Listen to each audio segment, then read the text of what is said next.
नमस्ते सदावत्सले मातृभूमे। बहुत लोग ये बात पूछते हैं कि नमस्ते सदावत्सले मातृभूमे का मतलब क्या होता है। नमस्ते सदा वत्सले मातृभूमि, हे वात्सल में माता, मैं आपको प्रणाम करते हुए शुरुआत करता हूँ। मैं भारत माता को प्रणाम करते हुए तुम्हारी शुरुआत करता हूँ। इसका मतलब ये होता है। खैर, एक बड़ा बड़ा प्रश्न आया सुप्रीम कोर्ट के सामने, वो भी छत्तीसगढ़ से। छत्तीसगढ़ में सरकार बदल गई, हम सब जानते हैं। छत्तीसगढ़ में इस समय भाजपा की सरकार है और भाजपा की फुल फ्लैश सरकार आई। तो भूपेश पटेल, वो सॉरी, भूपेंद्र बघेल लंबे समय से सरकार चला रहे थे वहाँ। और एक रमेश बघेल नाम के व्यक्ति सुप्रीम कोर्ट आए। पहले वो डिस्ट्रिक्ट एडमिनिस्ट्रेशन के पास गए, फिर वो हाई कोर्ट गए, फिर वो सुप्रीम कोर्ट आए और बड़े महंगे महंगे सुप्रीम कोर्ट में वकील खड़े हुए। मिस्टर गोंसाल्विस उनकी तरफ से मुकदमा लड़ रहे थे। हालांकि जो केंद्र जो जो एडिशनल सॉलिसिटर जनरल छत्तीसगढ़ सरकार की तरफ से लड़ रहे थे, उन्होंने कहा ये कोई इनका ग्राउंड, ये कोई केस नहीं है। ये हकीकत में एक मूवमेंट चलाना चाहते हैं, एक नज़ीर पेश करना चाहते हैं, पूरे देश में कन्वर्जन की गतिविधियों को परिणाम देना चाहते हैं। इसलिए इस केस को ऐसे नहीं देखा जाना चाहिए कि ये केवल एक इंडिविजुअल केस है। ये एक बड़ा केस है। ये बड़ा प्रेसिडेंट बनाना चाहते हैं, संदेश देना चाहते हैं। अब मामला समझना चाहिए। हमारे देश में हम सब जानते हैं कि जो हिंदू की परिभाषा है वो वे ऑफ लाइफ है। रिलीजन सेकेंडरी है, धर्म प्रथम है। हिंदू एक धर्म है। धर्म से तात्पर्य है कि इस भूभाग पर, हम लोग कहते हैं धर्मो रक्षति रक्षता, धर्म की रक्षा करिए, धर्म आपकी रक्षा करेगा। यानी कि आप व्यवस्था की रक्षा करिए, धर्म की रक्षा करिए, वो आपकी रक्षा करेगा, सब सुरक्षित रहेंगे। तो सुप्रीम कोर्ट का भी जजमेंट इस मामले में ये आया है कि भाई जो इस भारत भूमि में रहता है, जो एक पर्टिकुलर एरिया में रहता है और वो भारत भूमि को अपनी माँ मानता है, भारत के संस्कारों को, संस्कृतियों का पालन करता है, भारत माता को अपनी माँ मानता है, वो व्यक्ति हिंदू है। क्लियर है। अब हिंदू लॉ में जो परिभाषा है वो ये कहता है जो मुस्लिम नहीं है, जो ईसाई नहीं है, जो पारसी नहीं है, जो यहूदी नहीं है, वो हिंदू है। यानी कि हिंदू लॉ उन सभी पर लागू होता है जो अपने आप को ईसाई, पारसी, यहूदी या मुसलमान नहीं कहते हैं। वो सब हिंदू हैं। वो चाहे जैन हो, चाहे सिख हो, चाहे बौद्ध हो, चाहे लिंगायत हो, चाहे पसायत हो, चाहे और कोई उसका ब्रांड हो, लेकिन वो हिंदू है। अब किसी गांव में पूरा हिंदुओं का गांव है, ये मामला ट्राइबल एरिया का है। मैं इस पर पहले भी, जिस दिन कोर्ट में केस आया था उस दिन भी हमने इस पर चर्चा की थी। हालांकि आज उसका ऑर्डर आया है, जजमेंट आया है, आर्टिकल 142 का ऑर्डर आया है, उस पर हम लोग चर्चा कर रहे हैं कि आखिर इस तरह की समस्याओं का समाधान क्या है। समस्या क्या है ये समझना चाहिए। समस्या के विषय में ये बताया गया कि भाई गांव में कोई व्यक्ति कन्वर्ट हो जाता है। हम सब जानते हैं कि भूपेन पटेल की भूपेश बघेल की सरकार जिस समय चल रही थी उस समय, और छत्तीसगढ़ और झारखंड, झारखंड में शिबू सोरेन के लड़के की सरकार चल रही है, हेमंत सोरेन की सरकार चल रही है। और हेमंत वहाँ पर कन्वर्जन चूंकि सफिशिएंट हो गया है तो भले ही भ्रष्टाचार कितना भी सर चढ़कर बोला हो, सरकार भी बनकर दोबारा आ गई। लेकिन छत्तीसगढ़ में अभी ऐसा नहीं है। छत्तीसगढ़ में बड़ी तेजी से कन्वर्जन की, एंटी कन्वर्जन वहां पर एक मुहिम चल रही है। अब कन्वर्जन की मशीनरी लगी हुई है, फंडिंग भी उनकी अच्छी खासी होती है, तमाम तरह के प्रलोभन दिया करते हैं, तमाम तरह के जादू दिखाया करते हैं जिनसे वो कन्वर्जन करवाते हैं। हम सबको याद होगा कि छत्तीसगढ़ में ही बागेश्वर धाम सरकार, वहाँ पर उन्होंने गद्दी लगाई थी और बहुत सारे लोगों की घर वापसी करवाई थी। ये छत्तीसगढ़ में खूब चल रहा है। छत्तीसगढ़ में घर वापसी भी बड़ी तेजी से चल रही है और छत्तीसगढ़ में अब जो ट्राइबल एरिया है जिसको कहा जा रहा है कि भाई ये कन्वर्ट हो रहा है, उस एरिया में अब जो बच्चे हिंदू हैं वो अब हिंदुत्व को लेकर बड़े कंसर्न हैं। ट्राइबल एरिया में रहने वाले, यानी कि ट्राइब्स। एक ट्राइबल गांव है, उस गांव में एक व्यक्ति कन्वर्ट हो गया, कहीं इधर उधर गया तो वो कन्वर्ट हो गया, कन्वर्ट होकर वो ईसाई हो गया। ईसाई होने के बाद भाई चलता रहा, आप जो भी फेथ मानो, कोई समस्या नहीं है। उसकी मृत्यु हुई। मृत्यु के समय उसके लड़के ने ये कहा कि चूंकि हमारे पिताजी पहले कन्वर्टेड व्यक्ति हैं और हमारे पिताजी के पूर्वज यानी कि उनके बाप दादे जहां पर उनका अंतिम संस्कार होता था वहीं पर हमें एक भूमि का टुकड़ा दो, हम वहां पर इनका दफन करेंगे। उन्होंने कहा कि भाई ये तो हमारे पूर्वजों का अंतिम संस्कार स्थल है, अब हम ईसाई हो गए तो क्या हुआ, हमारे पिता ईसाई हो गए तो क्या हुआ, लेकिन पूर्वजों का अंतिम संस्कार तो यहीं होता है, इसलिए ये जमीन हमें दीजिए, हम अंतिम संस्कार करेंगे। अब ये बाकी के गांव वालों ने विरोध कर दिया और गांव वालों ने विरोध इस आधार पर कर दिया, उन्होंने कहा नहीं भाई, अब ईसाई मतलब जहां पर हम मुर्दा जला रहे हैं, जहां पर हम अंतिम संस्कार कर रहे हैं, उस स्थान पर हम ईसाई मुर्दा तो नहीं गड़ने देंगे, हम इसको ईसाईकरण नहीं होने देंगे, ये ईसाई ब्यूरियल ग्राउंड नहीं हो सकता, ईसाई ग्रेवयार्ड नहीं हो सकता, हम ईसाइयों को यहां दफन नहीं होने देंगे।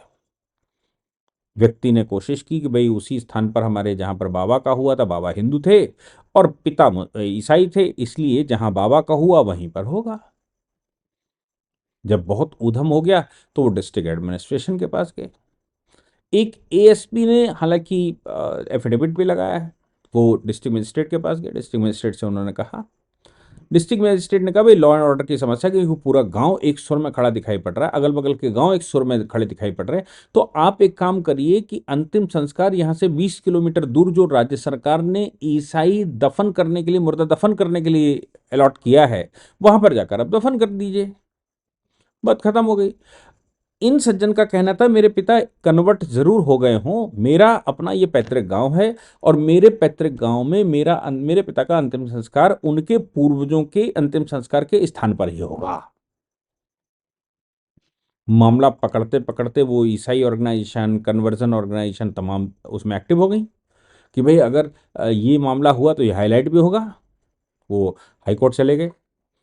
हाई कोर्ट ने यह कहते हुए डिसमिस कर दिया उस मामले को कि भाई लॉ एंड ऑर्डर की समस्या है और गांव में चूंकि क्रिश्चियन कब्रिस्तान है ही नहीं, राज्य सरकार ने भी अलॉट नहीं किया है कि कब्रिस्तान है ही नहीं, ऐसी परिस्थितियों में हिंदू कब्रिस्तान पर, हिंदू हिंदू ब्यूरियल ग्राउंड पर जहां पर अंतिम संस्कार होता है वहां पर तो नहीं जलाया जा सकता, वहां पर तो नहीं अंतिम संस्कार किया जा सकता ईसाई पद्धतिकरण से।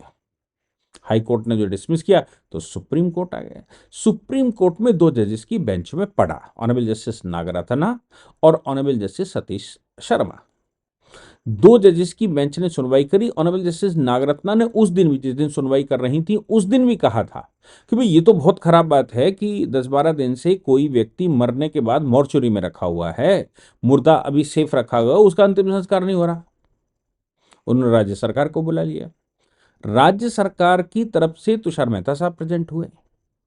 राज्य सरकार आई, तुषार मेहता साहब ने कहा कि ये देखिए भाई, राज्य का कोई लेना देना नहीं है, ये तो गांव वाले हैं जो कह रहे हैं, डटे हुए हैं, अड़े हुए हैं और किसी भी कॉन्सिक्वेंसेस को झेलने के लिए तैयार हैं, जो ये कह रहे हैं कि हमारे अंतिम संस्कार का जो केंद्र है, हिंदुओं मतलब बीइंग हिंदू जो अंतिम संस्कार का स्थान है, वहां पर हम ईसाई अंतिम संस्कार नहीं होने देंगे, मुर्दा नहीं गड़ने देंगे। ये हिंदू होते तो वो जल रहे थे। अब इनका कहना वही है कि भाई हमारे तो पूर्वज भी यहीं उतरे, उनके पूर्वज हिंदू थे, तुम्हारे पिता कन्वर्ट हुए, तुम्हारे पिता ईसाई हुए, तुम्हारे पिता का अंतिम संस्कार अब होना है तो हम यहां नहीं होने देंगे। और अभी सुप्रीम कोर्ट ने राज्य सरकार और उनकी सबकी बात सुनने के बाद जजमेंट रिजर्व कर लिया था। आज वो जजमेंट आया, डिफर्ड जजमेंट आया। ऑनरेबल जस्टिस नागरत्ना, जो कि चीफ जस्टिस भी होंगी आगे भविष्य में जाके, ऑनरेबल जस्टिस नागरत्ना ने ये कहा कि भाई ये तो बड़ी खराब बात है, किसी का भी फंडामेंटल राइट है कि वो अंतिम संस्कार अपने हिसाब से करे। अच्छा, रमेश बघेल का कहना यह भी था, रमेश बघेल मतलब हिंदू मत समझिए, रमेश बघेल मतलब ईसाई। रमेश बघेल का कहना यह भी था कि हम अपनी प्राइवेट, जो मेरी एग्रीकल्चर लैंड है गांव में पूर्वजों की, हम उसमें अंतिम संस्कार करेंगे।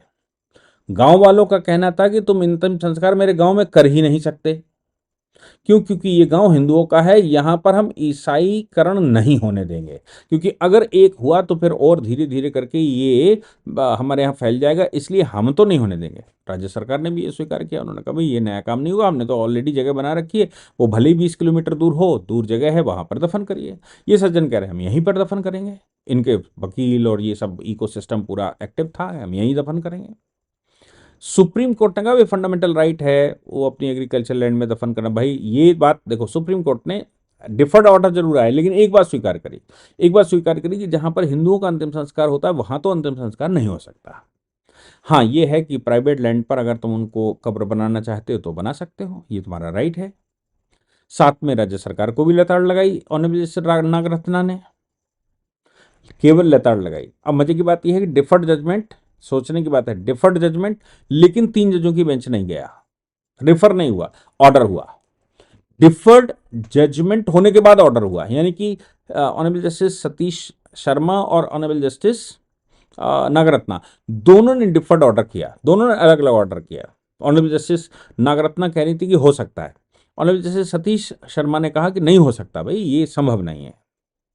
ये जो है वो राज्य सरकार की या फिर हाई कोर्ट का ऑर्डर बिल्कुल वैलिड है कि कोई नई परंपरा नहीं बननी चाहिए। जहां पर भी जगह अलॉटेड है, पूरे कहीं अपने घर में मुर्दा नहीं गाड़ दोगे कि भाई हमारा मुर्दा है हम अपने घर में गाड़ के रखें तो क्या हुआ है, अपने पड़ोस में गाड़ के रखें तो क्या, अपने खेत में गाड़ के रखें, ऐसा नहीं है। जहां पर राज्य सरकार ने ब्यूरियल का ग्राउंड या फिर ग्रेवयार्ड बना रखा है वहीं पर मुर्दे का अंतिम संस्कार होना चाहिए, ये हमारी तरफ से एकदम क्लियर है। अब चूंकि 20 किलोमीटर दूर ही राज्य सरकार की तरफ से प्रोवाइडेड वो अंतिम संस्कार का केंद्र है या फिर ग्रेवयार्ड है, मतलब कब्रिस्तान है, तो वहां पर ही दफन हो सकता है, यहां पर उसका कोई काम नहीं हो सकता। नई जगह अलॉट नहीं की जा सकती, भले ही तुम उसके ओनर क्यों ना हो, अपनी एग्रीकल्चर लैंड क्यों ना हो। लेकिन दोनों के डिफर्ड ऑर्डर होने के बाद आर्टिकल 142 की डायरेक्शन जारी हुई। आर्टिकल 142 की डायरेक्शन मतलब जहां पर कानून नहीं है, जहां पर कोई बात क्लियरिटी नहीं है, वहां पर भी सुप्रीम कोर्ट अपनी विशेष शक्तियों का इस्तेमाल करते हुए आर्टिकल 142 में विशेष शक्तियों का इस्तेमाल करते हुए आदेश देता है। ये वो है जिसमें राम मंदिर का केस जब चल रहा था तो आर्टिकल 142 में ही मस्जिद को जगह दी गई थी, क्योंकि है नहीं व्यवस्था, क्योंकि राम का मंदिर है, सिद्ध हो गया तो बात खत्म हो गई, लेकिन फिर भी कॉम्पनसेट करने के लिए वो मस्जिद बना दी जाए, 5 एकड़ जमीन दे दी जाए, ये 142 है। जहां पर कोई रास्ता ना हो और सुप्रीम कोर्ट को लगता हो कि नहीं यहां पर हमें रास्ता बनाना चाहिए, वहां पर वो रास्ता बना देते हैं। 142 की डायरेक्शन इशू की, 142 की डायरेक्शन में ऑनरेबल सुप्रीम कोर्ट के दोनों जजों ने एक सुर में कहा कि भाई जो स्थान राज्य सरकार ने नियुक्त करके रखा है उस स्थान पर ही अंतिम संस्कार होना चाहिए, करिए जाके। 7 दिन के अंदर, 7 दिन तक इनको सिक्योरिटी प्रोवाइड करिए, हर 7 दिन के बाद फिर सिक्योरिटी रिव्यू करिए कि भाई कुछ गड़बड़ तो नहीं है, इनका परिवार अंतिम संस्कार करके आएगा, अकेला परिवार है, कन्वर्टेड है, तो इनकी सुरक्षा की जिम्मेदारी राज्य सरकार की बनती है, 7 दिन के लिए इनको सुरक्षा प्रोवाइड करिए। दूसरी बात ये कहा गया कि डायरेक्शन में कि भाई राज्य सरकार 2 महीने के अंदर ग्रेवयार्ड तय करे पूरे राज्य में कि मुस्लिमों का कहाँ होगा, ईसाइयों का कहाँ होगा, हिंदुओं का कैसे होगा, इसकी पूरी एक व्यवस्था करे और 2 महीने के अंदर उसको क्लेरिफाई करे कि आखिर अंतिम संस्कार कैसे और कहाँ पर होगा और अलग अलग संप्रदाय के लोगों का कहाँ कहाँ होगा। लेकिन इनको इनकी व्यवस्था उसी में करिए जो 20 किलोमीटर दूर ऑलरेडी है, क्योंकि अभी नहीं है नज़दीक, जहां है वहां करिए, होना चाहिए इनको राइट, लेकिन फिर भी वहां करिए क्योंकि डिफर्ड ऑर्डर है। साथ में ये बताया 2 जजेस की बेंच ने कि हम दोनों अलग अलग डिफर्ड होने के बावजूद तीसरे जज को इसलिए नहीं भेज रहे हैं क्योंकि ऑलरेडी 20 दिन से मुर्दा रखा हुआ है, 21 दिन हो गए, मुर्दा चूंकि रखा हुआ है और उनका अंतिम संस्कार नहीं हुआ है, इसलिए अगर 3 जजेस भेजते हैं तो और लंबा खींचेगा, इसलिए हम इसमें 142 का ऑर्डर यहाँ पर कर देते हैं। और 142 के ऑर्डर में उन्होंने कहा कि राज्य सरकार की जिम्मेदारी बनेगी, या अगर ये आपसे मदद लेना चाहें तो राज्य सरकार इनको सारी एंसेलरी, सारी व्यवस्था, सारे जो जो जो इनके खर्चे हैं वो बियर कर सकती है, सारी व्यवस्था करिए, सिक्योरिटी के साथ व्यवस्था करिए, 20 किलोमीटर दूर ही दफन होगा। फिलहाल आर्टिकल 142 का ही कानून हो, लेकिन ये तय हो गया कि आप कहीं पर भी कब्रिस्तान नहीं बना सकते, और हिंदुओं के जो अंतिम संस्कार का केंद्र है वहां पर कन्वर्ट होने के बाद तो आपका अंतिम संस्कार नहीं हो सकता, क्योंकि राज्य नहीं, क्योंकि हिंदू नहीं मानने को तैयार है। दूसरा, लॉ एंड ऑर्डर मॉरलिटी की प्रॉब्लम है। लॉ एंड ऑर्डर की समस्या भी आपकी समस्या है। हम लॉ एंड ऑर्डर बिगड़ने नहीं देंगे, हाँ आपको सिक्योरिटी देंगे, लेकिन फाइनल ऑर्डर ये आया कि गांव में अंतिम संस्कार नहीं होगा, किसी भी जगह पर नहीं होगा। हिंदुओं के अंतिम संस्कार के स्थान पर कन्वर्टेड व्यक्ति का अंतिम संस्कार नहीं होगा। और जहां पर राज्य सरकार ने तय किया हुआ है, जो स्थान कब्रिस्तान के लिए दिया हुआ है, वहीं पर अंतिम संस्कार होगा। और नए सिरे से अंतिम संस्कार के या ब्यूरियल ग्राउंड के जो भी व्यवस्था है उसके लिए राज्य सरकार जड़ से फिर से सोचेगी और उस पर ऑर्डर करेगी।